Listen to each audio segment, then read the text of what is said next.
ನಮಸ್ಕಾರ ಸ್ನೇಹಿತರೆ, ನಮ್ಮ ಚಾನೆಲ್ಗೆ ಸ್ವಾಗತ. ಹಾಸನ ಜಿಲ್ಲೆಯ ಹರದನಹಳ್ಳಿ ಎನ್ನೋ ಒಂದು ಸಣ್ಣ ಕುಗ್ರಾಮದಿಂದ ಶುರುವಾದ ಒಬ್ಬ ಸಾಮಾನ್ಯ ರೈತನ ಪಯಣ ಡೈರೆಕ್ಟ್ ಆಗಿ ದೆಹಲಿಯ ಪ್ರಧಾನಮಂತ್ರಿ ಕುರ್ಚಿಯವರೆಗೂ ಹೋಗುತ್ತೆ ಅಂದ್ರೆ ಅದು ಸಾಮಾನ್ಯ ಮಾತಾ? ಖಂಡಿತ ಅಲ್ಲ. ಒಂದು ಕಾಲದಲ್ಲಿ ಈ ಫ್ಯಾಮಿಲಿ ಅಂದ್ರೆ ಇಡೀ ದೆಹಲಿನೇ ನಡುಕ್ತಾಗಿತ್ತು. ಕರ್ನಾಟಕದ ಪಾಲಿಟಿಕ್ಸ್ ಅಂದ್ರೆ ಅದು ಇವರ ಮನೆ ಬಾಗಿಲಿನಿಂದಲೇ ಶುರುವಾಗಬೇಕಿತ್ತು. ಆದ್ರೆ ಇವತ್ತು ಅದೇ ದೊಡ್ಡಗೌಡರ ಸಾಮ್ರಾಜ್ಯ ಬಿರುಗಾಳಿಗೆ ಸಿಲುಕಿದ ಹಡಗಿನ ತರಹ ಪರದಾಡ್ತಾಗಿದೆ. ಒಂದ್ ಕಡೆ ಮೊಮ್ಮಗನ ಮೇಲೆ ಇಡೀ ದೇಶವೇ ಬೆಚ್ಚಿ ಬೀಳಿಸುವಂತಹ ಸಾವಿರಾರು ವಿಡಿಯೋಗಳಿರೋ ಪೆನ್ ಡ್ರೈವ್ ಸ್ಕ್ಯಾಂಡಲ್, ಇನ್ನೊಂದ್ ಕಡೆ ಇನ್ನೊಬ್ಬ ಮೊಮ್ಮಗನ ಮೇಲೂ ಅರೆಸ್ಟ್ ವಾರೆಂಟ್, ಜೈಲು ವಾಸ, ಮತ್ತೊಂದ್ ಕಡೆ ಸ್ವಂತ ಅಳಿಯ ಬಂದು ವಿರೋಧಿ ಪಾರ್ಟಿಗಿಂದ ಎಂಪಿ ಆಗ್ತಾರೆ. ಅಸಲಿಗೆ ಈ ದೇವೇಗೌಡರ ಫ್ಯಾಮಿಲಿ ಟ್ರೀ ಒಳಗೆ ಆಗ್ತಾ ಇರೋದಾದ್ರಿಗೇನು? ನ್ಯೂಸ್ ಚಾನೆಲ್ಗಳಲ್ಲಿ ಬರೀ ಮೇಲ್ನೋಟದ ಸುದ್ದಿಗಳನ್ನಷ್ಟೇ ನೋಡಿರ್ತೀರಾ. ಆದ್ರೆ ಇವತ್ತು ಇದರ ಕಂಪ್ಲೀಟ್ ಇನ್ಸೈಡ್ ಸ್ಟೋರಿಯನ್ನ ನಾವು ತಿಳಿಸ್ಕೊಡ್ತೀವಿ. ಅದಕ್ಕೂ ಮುಂಚೆ ನೀವು ನಮ್ಮ ಚಾನೆಲ್ಗೆ ಸಬ್ಸ್ಕ್ರೈಬ್ ಆಗಿಲ್ಲ ಅಂದ್ರೆ ಈ ಕೂಡಲೇ ಸಬ್ಸ್ಕ್ರೈಬ್ ಆಗಿ ಹಾಗೂ ಬೆಲ್ ಐಕಾನ್ ಅನ್ನು ಕ್ಲಿಕ್ ಮಾಡಿ. ಸ್ನೇಹಿತರೆ, ಮೊದಲಿಗೆ ಈ ಬೃಹತ್ ಆಲದ ಮರದ ಬೇರುಗಳ ಬಗ್ಗೆ ನೋಡೋಣ. ಎಚ್.ಡಿ. ದೇವೇಗೌಡರು ಮತ್ತು ಅವರ ಪತ್ನಿ ಚೆನ್ನಮ್ಮನವರು. ಈ ದಂಪತಿಗೆ ಒಟ್ಟು 6 ಜನ ಮಕ್ಕಳು. 4 ಜನ ಗಂಡು ಮಕ್ಕಳು, 2 ಹೆಣ್ಣು ಮಕ್ಕಳು. ದೇವೇಗೌಡರು ರಾಜಕೀಯದಲ್ಲಿ ಆ ಮಟ್ಟಕ್ಕೆ ಬೆಳೆಯೋದಕ್ಕೆ ಅವರ ಹೆಂಡತಿ ಚೆನ್ನಮ್ಮ ಅವರ ಸಪೋರ್ಟ್ ಎಷ್ಟಿತ್ತು ಅನ್ನೋದು ನಿಮಗೆಲ್ಲ ಗೊತ್ತಾಗಿದೆ. ಆದ್ರೆ ಇವರ 6 ಜನ ಮಕ್ಕಳಲ್ಲಿ ರಾಜಕೀಯಕ್ಕೆ ಬಂದದ್ದು ಕೇವಲ 2 ಗಂಡು ಮಕ್ಕಳು ಮಾತ್ರ. ಉಳಿದ 4 ಜನ ಎಲ್ಲಿದ್ದಾರೆ, ಏನ್ ಮಾಡ್ತಾ ಇದ್ದಾರೆ? ಸ್ನೇಹಿತರೆ, ಗೌಡರ ದೊಡ್ಡ ಮಗ ಎಚ್.ಡಿ. ಬಾಲಕೃಷ್ಣ ಗೌಡ. ಇವರು ಅಪ್ಪಂತರ ರಾಜಕೀಯದ ಸಹವಾಸಕ್ಕೋಗ್ಲಿಲ್ಲ. ಬದಲಾಗಿ ಕೆಎಎಸ್ ಅಧಿಕಾರಿಯಾಗಿ ಕೆಲಸವನ್ನ ಮಾಡಿ ಈಗ ರಿಟೈರ್ಡ್ ಆಗಿದ್ದಾರೆ. ಇವರ ಬಗ್ಗೆ ಮೀಡಿಯಾದಲ್ಲಿ ಜಾಸ್ತಿ ಸುದ್ದಿನೂ ಬರಲ್ಲ. ಇನ್ನು 4ನೇ ಮಗ ಎಚ್.ಡಿ. ರಮೇಶ್.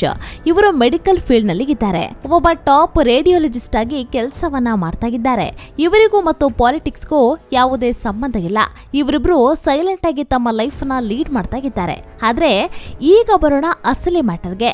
ದೇವೇಗೌಡರ 2ನೇ ಮಗ ಎಚ್.ಡಿ. ರೇವಣ್ಣ ಅವರು ಹಾಸನ ಜಿಲ್ಲೆಯ ಅನಭಿಷಿಕ್ತ ದೊರೆ. ವಾಸ್ತು ನಿಂಬೆಹಣ್ಣು ಅಂದ್ರೆ ರೇವಣ್ಣ, ರೇವಣ್ಣ ಅಂದ್ರೆ ವಾಸ್ತು ಅನ್ನೋ ರೇಂಜಿಗೆ ಫೇಮಸ್ಸು. ಇವರ ಪತ್ನಿ ಭವಾನಿ ರೇವಣ್ಣ ಅವರು.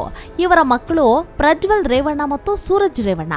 ರೀಸೆಂಟ್ ಆಗಿ ಇಡೀ ರಾಜ್ಯವೇ ಅಲ್ಲ, ಇಡೀ ದೇಶವೇ ತಿರುಗಿ ನೋಡುವಂತಹ ಘಟನೆಗಳು ನಡೆದಿದ್ದು ಇದೇ ರೇವಣ್ಣ ಅವರ ಫ್ಯಾಮಿಲಿಯಲ್ಲಿ. ಇನ್ನು ಮೊಮ್ಮಗ ಪ್ರಜ್ವಲ್ ರೇವಣ್ಣ ಹಾಸನದ ಎಂಪಿ ಆಗಿದ್ರು. ಆದ್ರೆ 2024ರ ಲೋಕಸಭಾ ಎಲೆಕ್ಷನ್ ಟೈಮ್ನಲ್ಲೇ ಹೊರಬಿದ್ದ ಆ ಒಂದು ಪೆನ್ ಡ್ರೈವ್ ಇಡೀ ಗೌಡ್ರ ಫ್ಯಾಮಿಲಿಯ ಮಾನ ಮರ್ಯಾದೆಯನ್ನೆಲ್ಲ ಬೀದಿಗೆ ತಂದು ನಿಲ್ಲಿಸಿತು. ಸಾವಿರಾರು ಅಶ್ಲೀಲ ವಿಡಿಯೋಗಳು, ರಾತ್ರೋರಾತ್ರಿ ಜರ್ಮನಿ ಎಸ್ಕೇಪ್, ಲುಕ್ಔಟ್ ನೋಟಿಸ್, ಕೊನೆಗೆ ಅರೆಸ್ಟ್ ಕೂಡ ಆಗ್ತಾರೆ. ಇದರ ಶಾಕ್ನಿಂದ ಜನ ಆಚೆ ಬರೋಕೋ ಮುಂಚೆನೆ ಇನ್ನೊಬ್ಬ ಮೊಮ್ಮಗ ಸೂರಜ್ ರೇವಣ್ಣ ಅವರು MLC ಆಗಿದ್ರು. ಅವರ ಮೇಲೂ ಸಹ ಲೈಂಗಿಕ ದೌರ್ಜನ್ಯದ ಆರೋಪ ಬಂತು. ಅವರಿಗೂ ಜೈಲು ಶಿಕ್ಷೆ ಆಯಿತು. ಇನ್ನು ಭವಾನಿ ರೇವಣ್ಣ ಅವರಿಗೂ ಕಿಡ್ನಾಪ್ ಕೇಸ್ಗಳ ಬಿಸಿ ತಟ್ಟಿತ್ತು. ಒಂದು ಕಾಲದಲ್ಲಿ ಹಾಸನದ ಯಾರು MLA ಆಗಬೇಕು ಅಂತ ಡಿಸೈಡ್ ಮಾಡ್ತಾ ಇದ್ದ ಫ್ಯಾಮಿಲಿ ಇದು ಈಗ ಲೀಗಲ್ ಬ್ಯಾಟಲ್ಗಳಲ್ಲಿ ಕೋರ್ಟ್ ಮೆಟ್ಟಲನ್ನ ಹತ್ಕೊಂಡು ಒದ್ದಾಡ್ತಾಗಿದೆ. ಇನ್ನು 3ನೇ ಮಗ ನಮ್ಮ ಎಚ್.ಡಿ. ಕುಮಾರಸ್ವಾಮಿ ಅವರು ಅಲಿಯಾಸ್ ಕುಮಾರಣ್ಣ. ಸಿನಿಮಾಗಳನ್ನ ಡಿಸ್ಟ್ರಿಬ್ಯೂಟ್ ಮಾಡಿಕೊಂಡು ಪ್ರೊಡ್ಯೂಸ್ ಅನ್ನ ಮಾಡ್ಕೊಂಡಿದ್ದ ಕುಮಾರಸ್ವಾಮಿ ಅವರು ರಾಜಕೀಯಕ್ಕೆ ಬಂದು 2 ಬಾರಿ ಕರ್ನಾಟಕದ ಮುಖ್ಯಮಂತ್ರಿ ಆಗ್ತಾರೆ ಅಂತ ಶುರುವಿನಲ್ಲಿ ಯಾರು ಸಹ ಅಂದ್ಕೊಂಡಿರಲಿಲ್ಲ. ಇವರ ಪತ್ನಿ ಅನಿತಾ ಕುಮಾರಸ್ವಾಮಿ ಅವರು ಕೂಡ ಶಾಸಕಿಯಾಗಿದ್ದವರು. ಇವರ ಮಗ ನಿಖಿಲ್ ಕುಮಾರಸ್ವಾಮಿ ಜಾಗ್ವಾರ್ ಸಿನಿಮಾ ಮೂಲಕ ಹೀರೋ ಆಗಿ ಎಂಟ್ರಿ ಕೊಡ್ತಾರೆ. ಆಮೇಲೆ ಮಂಡ್ಯದಲ್ಲಿ ನಿಂತು ಎಲೆಕ್ಷನ್ ಅನ್ನ ಸೋತ್ ಹೋಗ್ತಾರೆ. ರಾಮನಗರದಲ್ಲಿ ನಿಂತು ಸಹ ಸೋಲ್ತಾರೆ. ಈಗ ಚನ್ನಪಟ್ಟಣದ ಬೈ ಎಲೆಕ್ಷನ್ ಅಲ್ಲಿ ಮತ್ತೆ ಅಗ್ನಿ ಪರೀಕ್ಷೆಯನ್ನ ಎದುರಿಸ್ತಾ ಇದ್ದಾರೆ. ಸದ್ಯಕ್ಕೆ ಕುಮಾರಸ್ವಾಮಿ ಅವರು ಕೇಂದ್ರದಲ್ಲಿ ಮೋದಿ ಸರ್ಕಾರದಲ್ಲಿ ಕ್ಯಾಬಿನೆಟ್ ಮಿನಿಸ್ಟರ್, ಉಕ್ಕು ಮತ್ತು ಭಾರಿ ಕೈಗಾರಿಕೆಯ ಮಿನಿಸ್ಟರ್ ಆಗಿದ್ದಾರೆ. ಇನ್ನು ರೇವಣ್ಣ ಫ್ಯಾಮಿಲಿಯ ಸ್ಕ್ಯಾಂಡಲ್ಗಳ ನಂತರ ಸದ್ಯಕ್ಕೆ ಗೌಡರ ಫ್ಯಾಮಿಲಿಯ ಒಡೆದ ಇಮೇಜ್ ನ ರಿಪೇರಿ ಮಾಡ್ತಾ ಇರೋದು ಇದೇ ಕುಮಾರಸ್ವಾಮಿ. ಈಗ ಬರೋಣ ಹೆಣ್ಣು ಮಕ್ಕಳ ಕಡೆ.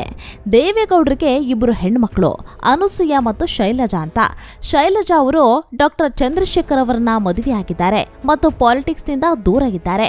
ಆದ್ರೆ 2024ರ ಎಲೆಕ್ಷನ್ ನಲ್ಲಿ ಅತಿ ದೊಡ್ಡ ಸರ್ಪ್ರೈಸ್ ಕೊಟ್ಟಿದ್ದು ಅನುಸೂಯ ಅವರ ಫ್ಯಾಮಿಲಿ. ಅನುಸೂಯ ಅವರನ್ನ ಮದುವೆ ಆಗಿರೋದು ಯಾರು ಗೊತ್ತಾ?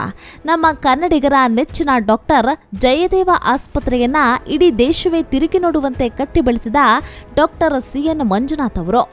ಜೀವನ ಪೂರ್ತಿ ಬಡವರ ಡಾಕ್ಟರ್ ಆಗಿದ್ದ ಮಂಜುನಾಥ್ ಅವರು ಇತ್ತೀಚೆಗೆ ನಡೆದ ಲೋಕಸಭಾ ಚುನಾವಣೆಯಲ್ಲಿ ಬೆಂಗಳೂರು ಗ್ರಾಮಾಂತರ ಕ್ಷೇತ್ರದಿಂದ ಎಲೆಕ್ಷನ್ಗೆ ನಿಂತಿದ್ರು. ಅದು ಜೆಡಿಎಸ್ನಿಂದ ಅಲ್ಲ, ಬದಲಾಗಿ ಬಿಜೆಪಿಯಿಂದ. ಕಾಂಗ್ರೆಸ್ಸಿನ ಸ್ಟ್ರಾಂಗ್ ಮ್ಯಾನ್ DK ಸುರೇಶ್ ಅವರನ್ನೇ ಮಣಿಸಿ ಎಂಪಿ ಆದ್ರು. ದೇವೇಗೌಡರ ಅಳಿಯ ಬಿಜೆಪಿಯಿಂದ ಎಂಪಿ ಆಗಿದ್ದು ಪೊಲಿಟಿಕಲ್ ಪಂಡಿತರಿಗೆ ತಲೆ ಕೆಡಿಸಿತ್ತು. ನೋಡಿದ್ರಲ್ಲ, ಒಂದು ಕಾಲದಲ್ಲಿ ಸ್ಟ್ರಾಂಗ್ ಆಗಿದ್ದ ಈ ಜೆಡಿಎಸ್ ಫ್ಯಾಮಿಲಿ ಟ್ರೀ ಈಗ ನೂರಾರು ಕವಲುಗಳಾಗಿ ಒಡೆದು ಹೋಗಿದೆ. ಒಂದ್ ಕಡೆ ಕೇಂದ್ರ ಸಚಿವರಾಗಿ ಕುಮಾರಸ್ವಾಮಿ ಮತ್ತು ಎಂಪಿಯಾಗಿ ಡಾಕ್ಟರ್ ಮಂಜುನಾಥ್ ಪವರ್ನಲ್ಲಿದ್ದಾರೆ. ಆದರೆ ಇನ್ನೊಂದ್ ಕಡೆ ಪ್ರಜ್ವಲ್ ಮತ್ತು ಸೂರಜ್ ಪ್ರಕರಣಗಳು ಇಡೀ ಫ್ಯಾಮಿಲಿಗೆ ಯಾವತ್ತೂ ಅಳಿಸಲಾಗದ ಕಪ್ಪು ಚುಕ್ಕಿಯಾಗಿ ಕಾಡ್ತಾಗಿವೆ. ಸ್ನೇಹಿತರೆ, ಇದರ ಬಗ್ಗೆ ನಿಮ್ಗೇನನ್ಸುತ್ತೆ? ಈ ಸ್ಕ್ಯಾಂಡಲ್ಗಳ ನಂತರ ಜೆಡಿಎಸ್ ಭವಿಷ್ಯ ಮುಗೀತು ಅಂತೀರಾ, ಅಥವಾ ಕುಮಾರಸ್ವಾಮಿ ಅವರು ತಮ್ಮ ಸ್ಟ್ರಾಟಜಿ ಮೂಲಕ ಮತ್ತೆ ಪಾರ್ಟಿಯನ್ನ ಮೇಲೆ ತರ್ತಾರಾ? ನಿಖಿಲ್ ಕುಮಾರಸ್ವಾಮಿ ಅವರು ಪಾಲಿಟಿಕ್ಸ್ ನಲ್ಲಿ ಕ್ಲಿಕ್ ಆಗ್ತಾರಾ? ನಿಮ್ಮ ಅನಿಸಿಕೆಯನ್ನ ದಯವಿಟ್ಟು ಕಾಮೆಂಟ್ ಮಾಡಿ ತಿಳಿಸಿ. ಈ ವಿಡಿಯೋ ನಿಮಗೆ ಇಷ್ಟವಾಗಿದ್ರೆ ಲೈಕ್ ಮಾಡಿ, ಶೇರ್ ಮಾಡಿ ಮತ್ತು ನಮ್ಮ ಚಾನೆಲ್ಗೆ ಸಬ್ಸ್ಕ್ರೈಬ್ ಆಗೋದನ್ನ ಮರಿಬೇಡಿ. ಮತ್ತೊಂದು ವಿಡಿಯೋದೊಂದಿಗೆ ಬರ್ತೀವಿ. ಅಲ್ಲಿಯವರೆಗೂ ಧನ್ಯವಾದಗಳು.